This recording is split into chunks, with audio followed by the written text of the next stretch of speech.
VAR officially stands for very agonizing racing. This thing is a disaster half the time, and it's mostly down to the people that use it. It's like giving an old person a Nintendo DS, right? It's a decent bit of kit, but they're gonna have absolutely no idea what to do with it. Darling, how am I supposed to play Mario Kart on this? Barbara, you ain't even opened the screen. And because of that, there are blunders every single year. But the 23-24 season has provided some of the most mental VAR decisions and terrible referee mistakes that we've seen yet. VAR has so much potential, but because of them, these are the worst decisions that referees and technology have made for this season.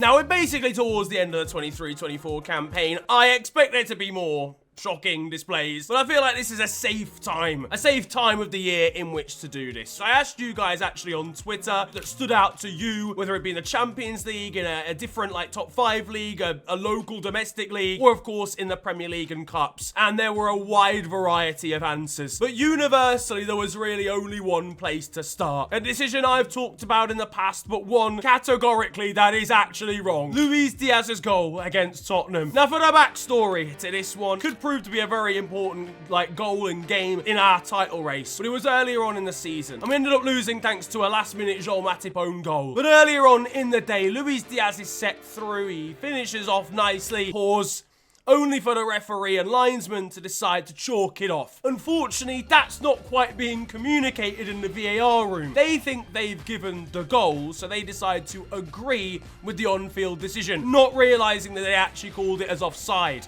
Listening to the audio is like having an aneurysm. The phrase, "too many cooks in the kitchen," was designed for this situation. Doku! It's like an overly chaotic Zoom call at like 1 in the afternoon when two people have just decided to have an online scrap with each other. You have no authority here, Jackie Weaver. She's kicked him out. Read the standing orders. Read them and understand them! The fact that, like, the deputy fucking camera operator was the only person to actually decipher what was going on Are you happy with this? is absolutely ludicrous. This is the moment when Jurgen Klopp realised that he was burnt out. This was the moment he realised he couldn't be a manager for any longer than this season. His cholesterol level was too high, mate. And Muller Cornet ain't saving him from this one. I'm running out of energy. Even Ange Postecoglou was stood on the sidelines, wondering where it all went wrong. Now that one, of course, caused controversy and debate for weeks, right? The PGMOL made an official apology. They released the audio that showed off the disastrous mistake that had been made. And another one that I saw cause a lot of controversy online at the time has to be Anthony Gordon's goal for Newcastle against Arsenal. This was one of the few VAR calls, all right,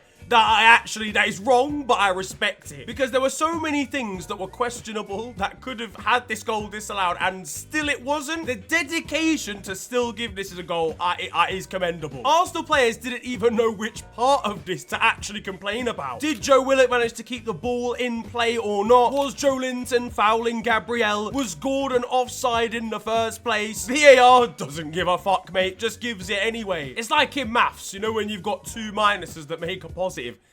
Or something. I don't know, it's been a while since I've been in school. That's basically the logic they applied here. You know, if all these things balance each other out, fuck it, we'll just give it. The linesman had no idea what he was looking at, by the way, down on the touchline as to whether Joe Willock was in play or not. It's not over the line! It's not totally over the line! And yeah, overall, I think this one is like, I would obviously be extremely frustrated if I was an Arsenal fan watching this one take place, because there were so many elements, again, that could have seen this goal get disallowed. As an outsider, it is just objectively funny. It's like a terrible defense lawyer. He just looked at all, like 6 A4 sheets of paper of things that could have seen a goal get this. He was like, nah, I'm not reading this, mate. I'm sorry this happened, or congrats. I ain't reading all of that, mate. But Newcastle haven't always been on the positive end of a bad VAR call, because in the Champions League, all Newcastle fans rallied together to bring this one up in the mentions. And this is Tino Livramento's handball against Paris Saint-Germain. Now, this one could be borderline match fixing. I know, right, that the UEFA handball rule is different. How it's different, I don't know.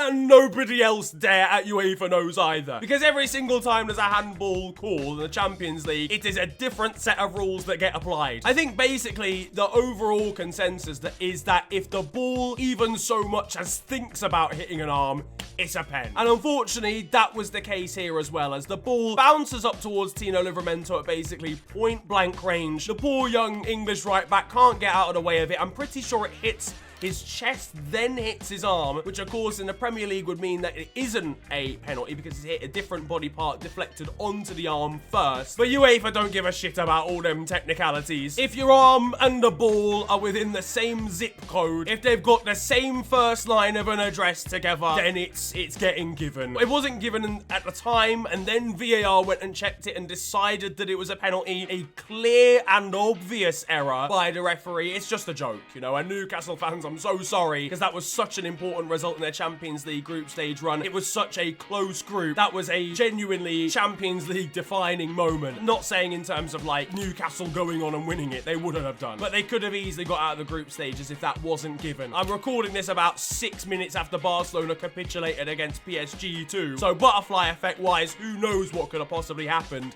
if that decision wasn't given. Now think about this. Manchester City are on the break late on. A ball has been played through by Erling Haaland for Jack Grealish to chase. He's about to be one-on-one to win the game. All right, yeah, lads, that'll do. Right, congratulations, everybody. Lovely game of football. I'm heading back to the car now. I mean, this one actually isn't VAR related, technically. Lock me up, ladies and gentlemen. Sorry about that one. It is just a display of incompetent officiating. And I'm sorry to Simon Hooper. You know what? Fuck that. I'm not even sorry to Simon Hooper. How can you see a ball being played through like that? Just think about an advantage, right? You know, I don't know, I feel like that just should be a reflex action for a referee to like see a ball like that get played and go, fuck it. Let's just see what happens here. Yes, cool. There was a foul in the build-up. The advantage rule is there for that exact situation. Man City, despite the foul, have overcome the odds and have played the ball through, and they've got about a 75% chance of scoring now. If you play that advantage, you've done a quality job. That's class refereeing. But giving that there and then playing it back is like actually criminal. Like that's one of those things, and I'm so glad that next year referees will have to actually explain themselves. I can't remember if it's next season or the season after, but I'm pretty sure referees will now be quizzed about these things and they will actually have to talk out about it. That's something that needs an actual interview at the end of the game for you to go either to explain why you did it or to just hold your hands up and go, look, I'm sorry, I'm not gonna lie, thought they'd overplayed the ball, whatever. People would be like, well, you're an idiot, but they'd be like, okay, I understand, you know, it's just a simple mistake, at least he apologized. And the worst thing is, Haaland tweeted after, just saying, just simple caption, WTF. The players will get charged for something like that, even though that's completely ruined their afternoon and potentially affected an entire title race. Clever though from Haaland, because that technically, that could mean anything. Wow, that's phenomenal refereeing, but phenomenal with an F. Now, I said I wanted some European stuff as well, all right? And we'll get into a lot more of it in a second. The one that stands out for me, again, technically it's not a VAR decision, it's a referee call, is Jude Bellingham seeing the ball floating through the air, all right? This is the last minute of injury time, and this is an opportunity for Real Madrid to grab something. He gets his head on the end of it, tucks it into the bottom corner. Yeah, I told you, lads. Get me on the wet car park. I've got the keys in the ignition already. What is going on? What is going on with these referees that watched AFCON 2021 and think the game ends in the 85th minute or something? Just wait a second. I get it to an extent in terms of, like, you know, when the ball's in the air, like on a transition or whatever, there was 4 minutes of extra time. It's now 12 seconds beyond that. All right, cool. Blow the whistle. In that moment, the ball's in like a neutral area. It's not going to directly lead to a goal. You can just call it there. Just because the ball isn't on the ground doesn't mean you can blow for full time. That is a cross in an extremely dangerous location, and the ball's in the air when he blows for full time. So he's not blown it before the cross, then the cross has come in and he's headed it in. It's in the air on a direct route, single train ticket that in this economy is probably cost about £75.80, and the destination is Jude Bellingham's forehead. Just give it another 5 seconds. It's not in a neutral area. You might be 10 seconds over the allotted additional time. It's a minimum of that amount of minutes. It's calm. Let it run for an extra 5 seconds, and then Jude Bellingham's getting sent off for complaining afterwards. If I was Jude Bellingham in that moment, I'm kung fu kicking that referee. Or in other words, the Jeremy Doku technique. This one, look, there's going to be a couple more, including this one about Liverpool, right? Where we've been on the receiving end. There's things that have gone our way as well. You could argue we were lucky in the Nottingham Forest game. I think way too much was drawn out of that drop ball, by the way. But hey, look, listen, I hold my hands up. We were maybe on the right end of the stick there. We were not against Manchester City. I don't understand how any qualified official can look at Jeremy Doku kicking McAllister in the chest in the area and say, yeah, play on, mate. Even Jeremy Doku's gonna have had a difficult time explaining that one to the rest of his teammates at full time. The nigga swung his body to the side. It's a disgrace to the sport of jiu-jitsu. Even in that sport, it would not be allowed. This guy's a qualified black belt with a challenge like that. I don't know. I just don't think you can have your foot in a high position like that and get away with it anywhere else on the pitch, and that's getting given as a foul. Let's have a break though and take a tour around Europe for a second, because one got sent to me that happened a few days ago as I'm recording this that I actually cannot believe. This has taken place in Norway. I believe it's involving Tromsø. When I tell you, a Don has been elbowed in their Premier Division, has been knocked out for 2 minutes. The referee has seen this. This is as clear as day. A lean in, an intentional elbow, right? The defender has left his arm in. It's a high challenge for no reason. It doesn't need to be. Your forearm has no business being in that postcode. Do you think he's there? He's looked at it back via VAR. The officials have looked at it and decided against giving the offender a red card. Unconscious for 2 minutes, and you're not sending him off. I don't care what anybody says, all right? If a player is flatlining on the turf, it's a red card. If the Don's jaw is in the opponent's technical area, he's gotta go. If he can't remember his own name in the ambulance, he's gotta go. This is ridiculous stuff. I think that's probably the most blatant red card I have seen this calendar year. So for it not to get given is absolutely astonishing. Norwegian FA, I don't know what you guys are on. I don't know whether the threshold for a foul is just higher up there, but somebody's got to take a look at that one, because that is just genuinely extremely, extremely dangerous. And now we take a look at our wonderful friends over in Croatia. And there's a slightly different issue at play now. I'll let you guys have a little look and see whether you can work out, you know, what the problem is here. Yeah, first of all, the line. I mean, I don't know why this red line is so thick. Thick with 2 C's, completely unnecessarily. Looking like someone's just slapped a piece of paper on the screen and said, that'll do, mate. The main issue here, apart from the fact you could fit a small taxi along the red line, is that they've just drawn the lines in the wrong place. The guy who's officiating here and it's doing the VAR lines for this offside has forgotten about number 77 here and just drawn the defensive line in completely the wrong place. I can't tell necessarily if it would have been given as an offside or given as onside here, this goal. I think it actually would have been, but either way, it's incompetence of some kind. In Portugal, in this game involving Benfica, the attacker was penalised here despite going for a strike, just simply being fouled by the defender with his studs up. I mean, yes, the Benfica guy has kicked him, but he wouldn't have kicked him if the defender didn't have his studs up in the vicinity. That is a Benfica penalty, and it was given as the reverse. Meanwhile, Italian offside are genuine examples of terrorism. How Moise Kean is getting given as offside here against Verona is nuts. I mean, yes, technically he is, I guess. There's like a